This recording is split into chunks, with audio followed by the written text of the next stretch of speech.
My my mother was born in the city of Ramadi, which is in the Sinai Triangle.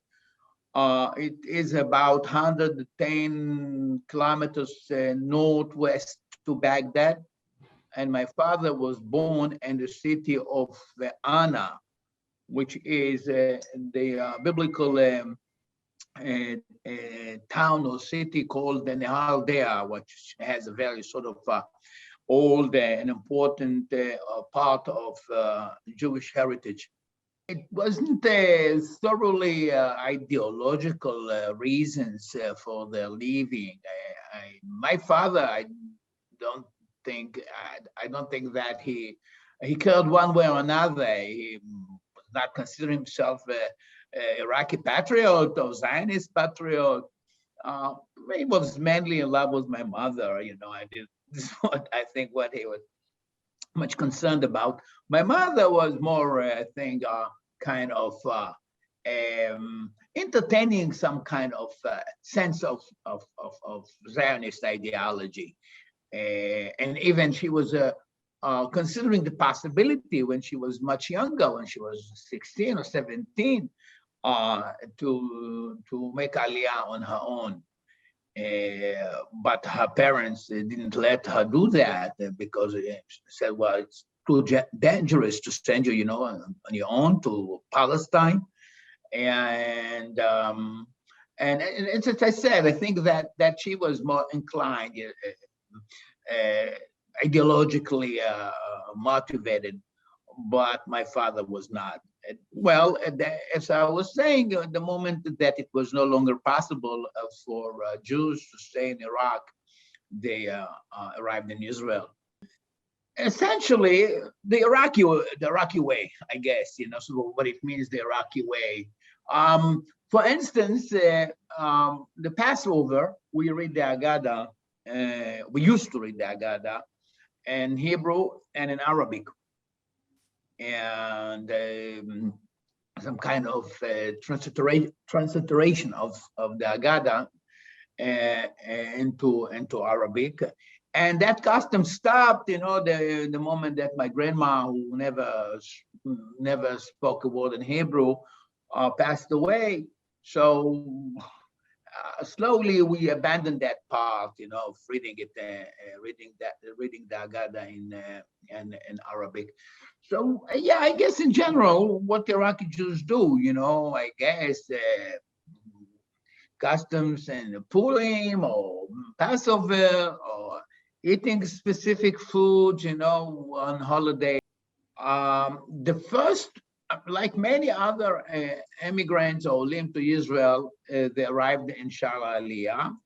They ended up in the transitory camp in Kiryat Ata, where my mother still lives. My father passed away about 3 years ago, and so my family, my large family, cousins and uncles, aunts, many of them still live there. In Kiryat Ata, we have just kind of a big clan, I would say. We have the Yona clan, which I don't even remember now all the descendants, the grandchildren and the great-grandchildren. We are a lot of us. Actually, we are spread all over Israel. I think that you would not be able to challenge me mentioning a city, a big city, a large city in Israel. Well, I don't have a relative. So I recently published a novel called A Very Good Fix, and I hope that soon it would be also published in English under the title Echoes from the Euphrates. So it says it all, right? Echoes from the Euphrates. That it is a fiction, but yet it combines biographical facts with invented stories. And it is based mainly on the stories that my mother were telling me. It was kind of a project whereby I interviewed her and took a video, movies with her for over a year. And also I talked extensively with my father on the basis of what they said and the stories that they were telling. I wrote this novel. So echoes from the Euphrates, what it means is that these echoes are still kind of reverberate within me, within my sisters and my brother, and so and we keep a kind of liaison, put it cultural one, with our past, vis-a-vis music that we continue to listen, which is essentially Iraqi songs, and we are interested in what's going on in Iraq. And to your question, yeah, I guess it is kind of. It is not as if I wake up every morning and say, okay, or when it is possible that I visit Iraq. But it is this kind of desire to go back and to see the places where my grandparents, grandfathers. After all, Iraq is part and parcel of a long Jewish history, and one cannot even, have a comprehensive picture of what it means to be to talk about Judaism, to talk about Jewish history, without recognizing that the Iraqi Jewry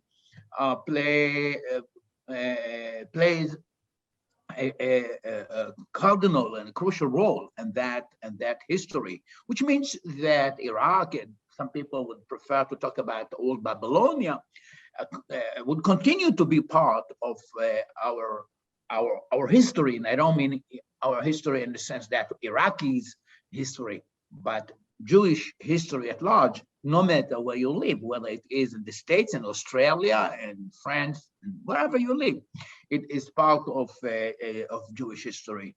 Of course, because I have more kind of a personal attachment to this place, but largely I think every Jew probably comes to terms with that, that Iraq is a part and parcel of, definitely in terms of music, it is still there. We all have this sense of endearment, to this music. We listen to this music. My elder sister, she is an unbelievable cook, and whenever I go there, relish on the foods that she prepares, and I say, my God, how was it possible for you, to cook just like mom, and the same special, cuisine, that my mother was. My mother also was a very good cook. And so maybe, what is left, maybe kind of folkloristic kind of aspects of that, but I personally do more than that. I actually, when I was, I think 35 years old, when I decided to study Arabic. And actually, I began to study Arabic in the United States, when I was getting my PhD in philosophy at University of Pennsylvania. One day I decided, well, how about, it's high time that I learn Arabic. And I guess, that I managed to speak more or less fluently in the language. I read the Arabic. I even have translated Arabic poems into Hebrew, some of which were sang by notable Iraqi singers. Either those who actually were performing in the 40s and 50s, and they were very famous, and they're still influential till these very days, so that you have a lot of covers, made by young Iraqi new generation Iraqi singers. They're still making these, singing these songs. So there is this kind of continuation, and I'm kind, to a certain extent, I'm trying to follow up what goes on, but I would not say that I'm doing it avidly, but I do that on various occasions, either abroad when some kind of open forum meetings, poets, authors, Iraqi authors, actually, either those who live in exile, who don't live in Iraq, and even and on times there was some kind of even delegation coming to Israel, of Iraqis, some of them from Iraq, and they paid us a visit to the parliament. And so it was very exciting, to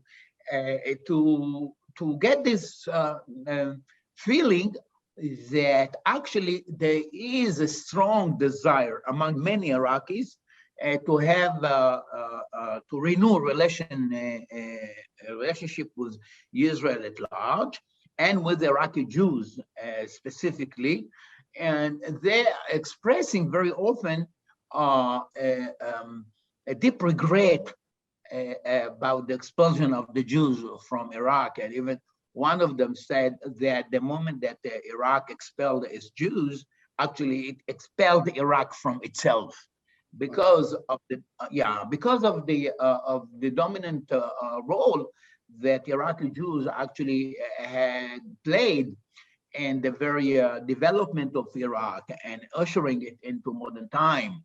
So there are still many Iraqis, non-Jewish Iraqis, who cherish the role that Iraqi Jews played at that time, and then and at the turn of the centuries, 19th century and 20th century, and showing deep interest and having relationship with Israel, as I said, and specifically with the Iraqi Jews. Some non-Jewish Iraqis came to Israel, and they were amazed and excited and moved when they came to places largely populated by Iraqi Jews, and they said, "Oh my God, this is as if it is reservation place, that they kept the old Iraqi there, and say, wow, this is old Iraq. We're meeting here, we're encountering old Iraq in Israel." And so they were really very, very moved by, seeing that the Iraqi Jews still, speaking the Iraqi dialect, using a vocabulary that it is no longer used in Iraq, because of some kind of a frozen thing, vis-a-vis the Iraqis who live in Israel. So you see this sort of I say a mutual interest of Iraqis, Iraqi Jews living in Israel, even second and third generation, and Iraqis, non-Jewish Iraqis who either live in exile or in Iraq itself, having interest and rekindling a relationship between the two peoples. So I hope, and that goes back to your initial question. Yes, I do hope that one day